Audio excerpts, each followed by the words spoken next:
kami menyerahkan kembali bukti tambahan ya yang belum sempat kami serahkan pada pihak penyidik.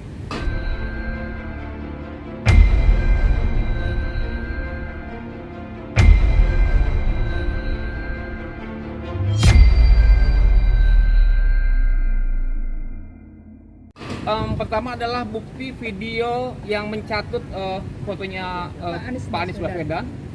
Kemudian juga kami berikan lagi bukti-bukti transparan kepada pihak penyidik. Kami juga memberikan lagi bukti-bukti berupa perjanjian-perjanjian ya antara Oli dengan korban. Juga adanya foto-foto. Begitu. Videonya bentuknya seperti apa sih Pak? Apakah mungkin pelantikan? Saya share ya. Karena itu kan mereka ngambil dari Zoom meeting gitu ya, sehingga memang jadi bentuknya kayak potongan-potongan. Tapi jelas di situ ada Bapak Anies Baswedan sedang bicara ya, walaupun nggak ada suaranya begitu. Manipulasi gitu Bang maksudnya Bang? Ya artinya kamera banget. Ya artinya bahwa Pak Anies ketika itu diambil gambarnya, videonya dan ditunjukkan pada para peserta korban CPNS bodong. Demikian. Tapi ada penyampaian mungkin Bang pada saat Anies berbicara di Zoom itu apa? Tidak ada, karena semua bahasanya apa ya, mic-nya itu dimatikan oleh penyelenggara. Di mute. Ya, Kan di via mute ya. Zoom kan itu. Ya, begitu.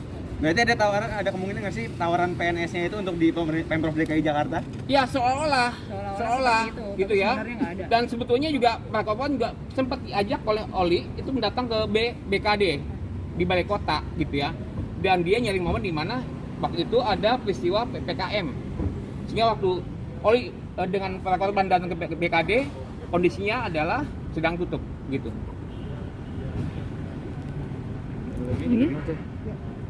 Bang Mail? Kalau itu kan katanya ada kecewaan Bang, katanya si Oli sama sekarang udah dijadikan tersangka Bang. Begini ya.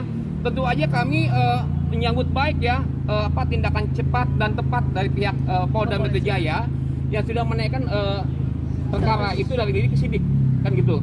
Nah, hambatannya bahwa Oli selalu menunda-nunda pemeriksaan.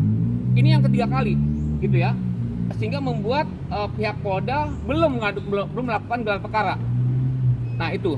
Walaupun sebetulnya semua orang-orang yang disebut oleh Oli waktu di BAP sudah dipanggil gitu ya. Siapa aja misalnya manajernya gitu ya, inisialnya adalah KM, kemudian ada guru bimbel privat ya, inisialnya KR gitu kan. Nah, KR ini menjelaskan bahwa nggak ada namanya bimbel CPNS, itu nggak ada gitu ya.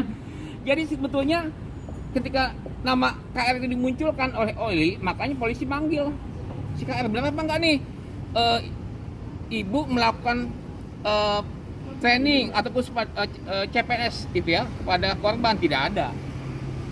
Nah kayak gitu. Jadi jelas sekali bahwa Oli sudah nggak punya alasan lagi untuk bilang bahwa ini adalah uang untuk bimbel, tuh nggak ada. Nggak ada sama sekali. Nggak ada sama sekali. Artinya Gitu. dari awal emang bukan buat bimbel ya Bang ya? Bukan, karena ya termasuk kemudian yang terakhir tuh ya, yang korban dari Cilacap ya, Bang Mil jelaskan tuh ya. Ya, kalau yang dari Cilacap kemarin kan sama aja seperti kronologinya juga sama gitu kan. Dijanjikan untuk menjadi PNS menggantikan orang yang sudah bukan COVID, kemarin itu narkoba, dikeluarkan karena narkoba gitu kan. Jadi menggantikan posisi aja, tinggal masuk aja seperti itu. Itu korban yang terakhir Cilacap, dan itu sudah jelas banget. Ada bukti rekaman videonya ada, fotonya ada, semuanya ada, semuanya sangat lengkap. Makanya kalau sekali lagi Oli, kalau kamu menyatakan bahwa ini adalah bimbel, tidak ada bimbel sama sekali, tidak ada sama sekali. Seperti itu. Gitu. Nah itu karenanya kuasa hukumnya kan udah nggak lagi dalam posisi yang kencang ya gitu ya, yang ngancam-ngancam nggak ada gitu kan katanya datar aja sekarang kan gitu. Bahkan dia bilang bahwa kami mencoba untuk berdamai kan gitu. Dan Jadi saya yakin juga Oli juga sebenarnya tidak jujur dengan kuasa hukumnya. Saya yakin itu makanya sekarang juga kuasa hukumnya udah nggak gitu kenceng lagi kan untuk perihal kasusnya Oli ini gitu. Kayak Farhad Abbas juga kemarin kan sudah nggak mulai ini lagi karena mungkin sudah bukti-bukti sudah diberikan kepada dari pihak kepolisian kepada tim kuasa hukumnya Oli seperti itu.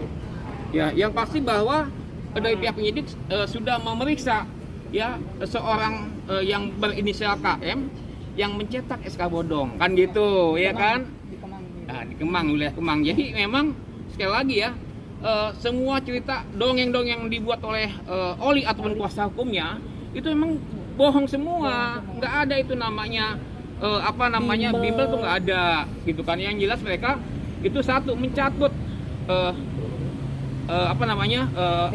BKN kemudian Baswedan, ya dan juga menteri juga begitu. Dan memang buat kami ini adalah peristiwa yang sangat fenomenal ya, di mana sejak zaman reformasi ini baru sekarang loh ya ada korban yang begitu banyak ya, 205 orang dengan nilai kerugian 9,7 miliar. Dan keberaniannya adalah dia berani membuat SK bodong dengan lambang Garuda dan lambang BKN. Itu yang buat kita bahwa pihak kepolisian segera untuk menangkap dan membongkar ya mafia CPNS gitu. Iya. Bang, ini kayaknya Baju bikin musuh atau gimana ya, Bang? Ada arti khususnya Bang? Masih gimana bang? Baju. Oh iya. Ya jadi memang baju kami desain khusus ya baju murahan lah gitu ya, bukan baju mahal gitu kan. Sebagai pengingat bahwa ini ada isu besar yang mesti diselesaikan oleh pihak kepolisian dengan cara apa? Ya menangkap ya Oli dan Raf, kemudian membongkar jaringannya begitu. Pak Odi, berarti selain dari pihak pelapor merasa bahwa selain OI yang terlibat di sini, di atasnya OI itu masih ada lagi Pak, orang-orang yang di belakang OI yang mengatur ini semua. Nah, Oli kan bilang bahwa dia punya punya link di BKN ya, Pejabat-pejabat yang namanya Pak Ari. Ternyata begitu diselidiki oleh pihak penyidik itu nggak ada. Jadi yang namanya Pak Ari itu yang berkomunikasi lewat WA, ya itu mereka sendiri, kubu mereka sendiri, HP mereka sendiri gitu loh. Jadi udah jelas lah ya bahwa udahlah gitu ya, kalau emang dia yakin bahwa dia benar, datang saja ke sini dong, jangan nunda. Ini udah mungkin yang ketiga kali nunda gitu ya. Nah jadi besok rencananya dia akan dipanggil kemari.